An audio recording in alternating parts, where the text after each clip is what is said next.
warahmatullahi wabarakatuh. Waalaikumsalam warahmatullahi wabarakatuh. Selamat siang anak-anak ibu semua. Ya, Bu. Sekarang udah siang ya. Tadi pagi ada yang terlambat datang ke sekolah? Ada ya. Nah, sekarang ibu mau membahas ya tentang ada namanya positif kelas ya. Apa itu? Budaya positif. Apa itu positif? Hal-hal yang harus kita lakukan ya, hal-hal baik yang harus kita lakukan, namanya budaya positif. Nah, budaya positif itu harus kita terapkan di sekolah kita menjadi kelas positif ya. Nah, kelas positif itu apa? Melakukan sesuatu yang baik ya. Kita tinggalkan sesuatu yang tidak baik ya. Mulai dari sekarang, ibu pingin anak-anak ibu di sini menjadi kelas yang positif. Nah, biar nanti dicontoh sama kawan-kawannya semua ya. Jadi kita harus tanamkan budaya positif di sekolah kita. Kita mulai dari kelas kita. Apa-apa aja tuh budaya positif nih, Heru nih. Rambutnya panjang. Ya, boleh nggak sekolah rambut panjang nak? Tidak rapi, tidak mencerminkan anak tidak sekolah.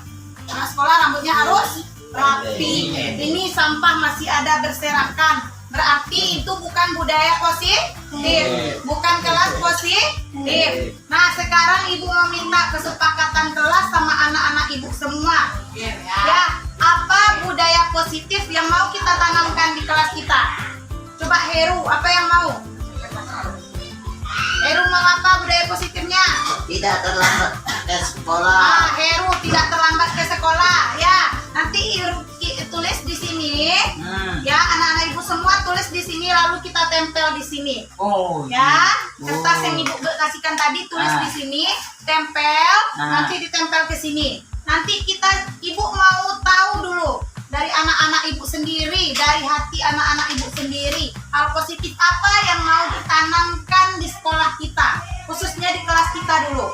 Nah, sekarang coba anak-anak ibu tuliskan di kertas apa aja budaya positif atau hal-hal positif yang mau diterapkan di sekolah kita. Tapi ingat, harus komitmen, tidak boleh melanggarnya. Kalau melanggarnya nanti ada sanksinya. Sekarang udah siap ditulis? Nah, sekarang anak-anak ibu minta tempelkan di papan ini ya. Apa aja tadi hal-hal positif yang telah ditulis ya untuk kesepakatan kelas kita. Nanti ibu bacakan lagi biar semuanya tahu. Ayo Heru, silakan tempelkan. Nanti silakan. Ayo. Nabila. Oke, Nabila. Kafi. Awal. Kafi. Awal. Oke. Sekarang, ayo boleh duduk nak. Udah Kafi. Ya, Bu. Reza. Aduh. Pelan-pelan nak.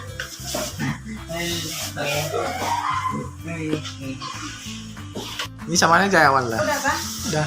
Nah, sekarang sudah udah ditempel ya, udah anak-anak ibu bikin, udah ditempel. Nah, sekarang kita baca, tidak berkelahi di sekolah. Ya, berarti anak-anak ibu harus komitmen dengan kelas positif atau sekolah positifnya. Tidak boleh berkelahi di sekolah. Yang kedua, tidak terlambat ke sekolah. Nah, siapa sih bisa terlambat? Ya, tidak terlambat ya. Harus apa ini lagi? Memakai pakaian seragam dan rapi. Ya, pakai seragam ya. Senin apa bajunya udah tahu kan? Selasa, Rabu, sepatunya warna hitam. Rambutnya dipotong ya Pak. Oke, selanjutnya jaga kebersihan sekolah. Ya, mau lingkungan sekolah, kelas harus jaga. Ya, ada sampah buangnya di mana? Di tong sampah. Lalu tidak buang sampah sembarang tadi sama ya. Nah, berarti ini adalah komitmen yang udah anak-anak ibu tulis di kertas. Budaya positif harus kita terapkan ya. Ini harus komitmen ya melakukannya ya. Oke. Nah, budaya positif itu gunanya apa nak? Supaya kita menjadi lebih baik lagi ke depannya ya. anak-anak yang bertakwa, beriman, ya. Apalagi disiplin, ya. Terjaga dari apa? Kuman, penyakit, karena sampahnya berserakan. Kalau kita udah komitmen buang sampah di tong sampah, kita akan menjadi bersih, lingkungan menjadi sehat dan rapi, asri. Oke, nah itulah budaya positif sekilas yang dapat Ibu jelaskan. Semoga anak-anak Ibu komitmen untuk melakukannya. Oke, sekian, terima kasih. Assalamualaikum warahmatullahi wabarakatuh. Assalamualaikum warahmatullahi wabarakatuh. Selamat siang ibu-ibu semua. Yang saya hormati Ibu Kepala Sekolah, Ibu Usmaniza, dan juga rekan-rekan guru. Baiklah, pada kesempatan hari ini saya ingin memaparkan materi tentang guru penggerak yang telah saya dapati selama pendidikan kurang lebih 2 bulan. Di mana materi ini yang akan dipaparkan yaitu tentang budaya positif. Yang dimana mungkin budaya positif sudah kita sama-sama ketahui, yaitu untuk mengubah sesuatu yang tidak baik mungkin selama ini di sekolah kita, ya. Mungkin bukan yang tidak baik, yang kurang tepat pada sekolah kita, yang itu nantinya akan kita rembukan bersama untuk ke arah yang lebih baiknya, positifnya. Untuk itu di sini terlebih dahulu saya mohon maaf ya jika ada kesalahan dalam penyampaian. Di sini tidak bermaksud untuk menggurui, apalagi untuk merasa dituakan gitu dalam pemaparan materi ini.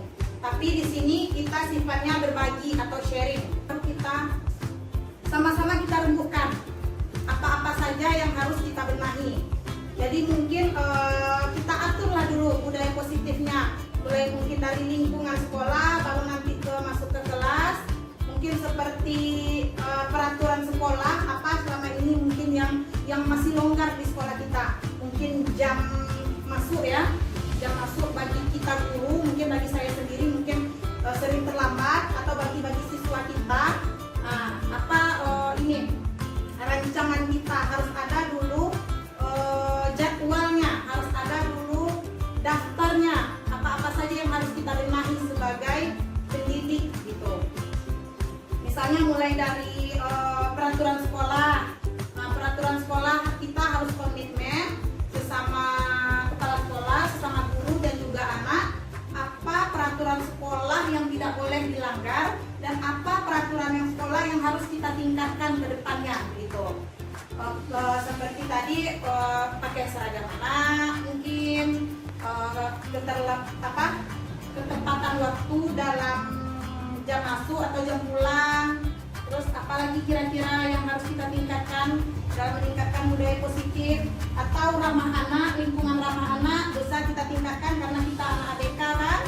Dan juga mungkin budaya positif tentang sampah, jangan membuang sampah sembarangan di lingkungan sekolah. Terus apalagi yang bisa kita tingkatkan kira-kira itu untuk budaya positif, atau di dalam kelas juga bisa, ya, budaya positif. Senyum sapa salam. Ya betul, senyum sapa salam yang harus kita tingkatkan budaya positif. Jadi dari budaya positif ini nanti bisa kita kembangkan menjadi nilai-nilai restitusi namanya. Jadi di dalam budaya positif itu nanti ada nilai-nilai restitusi, di mana nilai-nilai restitusi tersebut ada mengandung 5 kontrol kita sebagai guru. Mungkin selama ini kita sebagai guru ketika anak titip salah mungkin kita langsung memberikan hukuman gitu, ya. Jadi 5 posisi kontrol ini sebelum kita membenahi murid, mungkin kita dulu yang akan membenahi diri kita sebagai guru. Dalam restitusi itu ada namanya 5 posisi kontrol guru, ya. Yaitu yang pertama ada sebagai penghukum. Jadi ketika anak salah kadang kita langsung menghukum. Jadi sifat menghukum ini sebenarnya kurang tepat terhadap anak yang bersalah. Jadi mungkin kita tanyakan terlebih dahulu ya. Kenapa mereka melakukan suatu kesalahan gitu. Jadi sifat menghukum itu kurang tepat sebenarnya untuk membimbing, ya, membimbing mereka supaya mereka bisa mengembangkan kemampuan gitu. Dan kodrat zaman. Jadi tugas kita sebagai yang ada pada anak harus kita sesuaikan dengan zaman supaya kita tidak ketertinggalan dari negara lain. Jadi kita itu sebagai pemimpin, sebagai guru tidak boleh menuntut, tapi menuntun. Nah, sebagaimana yang dibilang oleh Ki Hajar Dewantara. Tapi kita tuntun anak kita agar mereka bisa mengembangkan minat bakat sesuai keinginan mereka. Jadi dalam pembelajaran itu kita tidak terbelenggu lagi dengan perangkat ajar, dengan RPP apa, boleh kita kembangkan sesuai minat bakat anak. Nah, jadi dalam posisi kontrol ini juga begitu.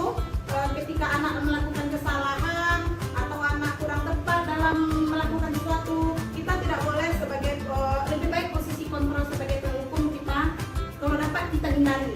Yang kedua, membuat murid merasa bersalah. Nah, ada posisi kontrol dengan membuat murid merasa bersalah dengan kita memberikan statement pada guru, kalau kamu kayak gini ibu nanti disalahkan oleh kepala sekolah. Itu berarti kan enggak dari diri kita sebagai guru, tapi ada embel-embel di belakangnya gitu kan, sehingga murid merasa bersalah. Enggak dari hati murid juga jadinya kan. Selanjutnya ada sebagai teman. Kalau sebagai, mungkin selama ini kita di SLB sebagai teman ya, maksudnya tuh tidak terlalu galak lah sama murid, tidak terlalu menghukum, kita netral sebagai teman. Sebenarnya itu ada nilai positif dan negatifnya. Kalau negatifnya kadang kita tidak dihargai oleh murid, gitu kan, tidak ada imbal baliknya, mereka merasa santai gitu. Terus sebagai pemantau, kalau pemantau ini juga kurang tepat. Dan posisi kontrol yang terbaik itu sebagai manajer. Nah, sebagai manajer tersebut, maksudnya di situ ketika anak melakukan kesalahan, lebih baik kita panggil anaknya, kita tanyakan apa alasan mereka berbuat kesalahan, terus kita berikan apa dampak kesalahan mereka itu, apa nanti akibat dari kesalahan mereka itu, dan kita berikan solusi. Jadi sebagai guru kita tidak hanya menghukum, tapi kita kasih tahu mereka apa dampak dari salahnya dan kita kasih solusi ke depannya. Karena kalau kamu dari peraturan tadi ya, peraturan budaya positif kita tadi misal dilanggar, kita tanyakan kenapa kamu kok terlambat. Nah, jadi tidak langsung kamu terlambat dihukum keliling lapangan, itu kan tidak masuk akal, kasihan anaknya. Jadi mereka merasa ke sekolah merasa tidak nyaman. Jadi itulah budaya positif yang harus kita tumbuhkan, membuat siswa-siswa kita aman dan nyaman berada di sekolah. Ibu, kan sebagai manusia ini kita ada 5 kebutuhan dasar, begitu juga dengan anak kita. Yang pertama kan kita butuh bertahan hidup. Dengan bertahan hidup itu seperti butuh makan, butuh tempat tinggal, butuh kasih sayang, cinta kasih. Begitu juga dengan peserta didik kita. Terus kita butuh kebebasan. Ya, jadi anak-anak kita juga tidak harus terbelenggu, dia juga harus merasa bebas dengan pilihan mereka. Jadi kita sebagai guru harus menciptakan 5 kebutuhan dasar tersebut. Terus juga dia butuh akan kesenangan dan kasih sayang. Jadi itu yang harus kita tumbuhkan kepada anak-anak kita ketika mereka melakukan kesalahan atau sesuatu yang tidak tepat pada tempatnya. Di budaya positif inilah kita kembangkan. Jadi kita harus tumbuhkan apa-apa saja nilai-nilai yang ada di sekolah kita dengan menerapkan budaya positif tadi. Tentunya kita dulu sebagai guru, dan harus kita ketahui murid kita itu harus kita layani sebaik-baik mungkin. Seperti yang dibilang Ki Hajar Dewantara, mereka itu perlu kita kita layani. Kita ini seperti pelayan, iya betul, kata kasarnya seperti itu. Tapi maksudnya melayani di sini yaitu tadi mereka butuh kasih sayang, mereka butuh perlindungan dari kita, mereka butuh kesenangan, mereka butuh hiburan, mereka butuh ketenangan. Nah, jadi kalau di lingkungan sekolah kita ini sudah memakai budaya positif, maka semua kebutuhan dasar tersebut, restitusi 5 kontrol tersebut akan terwujud di budaya positif ini begitu. Jadi mungkin dalam budaya positif ini mungkin antara kita guru harus ada kesepakatan dulu, ya, harus ada tujuan dulu, baru ada kesepakatan. Apa tujuan kita melakukan budaya positif tersebut di sekolah? Apa tujuannya ke depannya, itu maksudnya. Capaian yang akan kita terapkan di sekolah kita. Dengan tadi ada kesepakatan ya. Kita sepakati dulu apa-apa budaya positif yang akan kita terapkan. Nanti pencapaiannya seperti apa begitu di sekolah kita agar terrealisasi, terlaksana dengan baik ke depannya. Jadi budaya positif ini memang harus berkelanjutan, kita harus konsisten gitu. Jadi dengan budaya positif ini mungkin nanti bisa meningkatkan kualitas kita sebagai guru, kinerja kita sebagai guru dan sekolah kita, dan tentunya terutama kepada anak-anak kita. Jadi anak-anak ini dia juga akan akan tumbuh rasa budaya positif di dirinya. Kalau gurunya sudah budaya positif, lingkungannya sudah budaya positif, otomatis anaknya akan tumbuh menjadi anak yang profil Pancasila gitu, ada landasannya. Jadi di budaya positif ini akan menumbuhkan anak-anak yang berlandasan kepada profil Pancasila nantinya.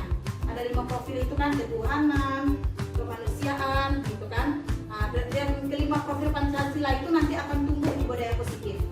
Jadi dengan budaya positif tadi nanti bisa kita memupuk siswa kita dengan menjadi siswa yang punya profil Pancasila, yang mandiri, gotong royong, bertakwa, beriman.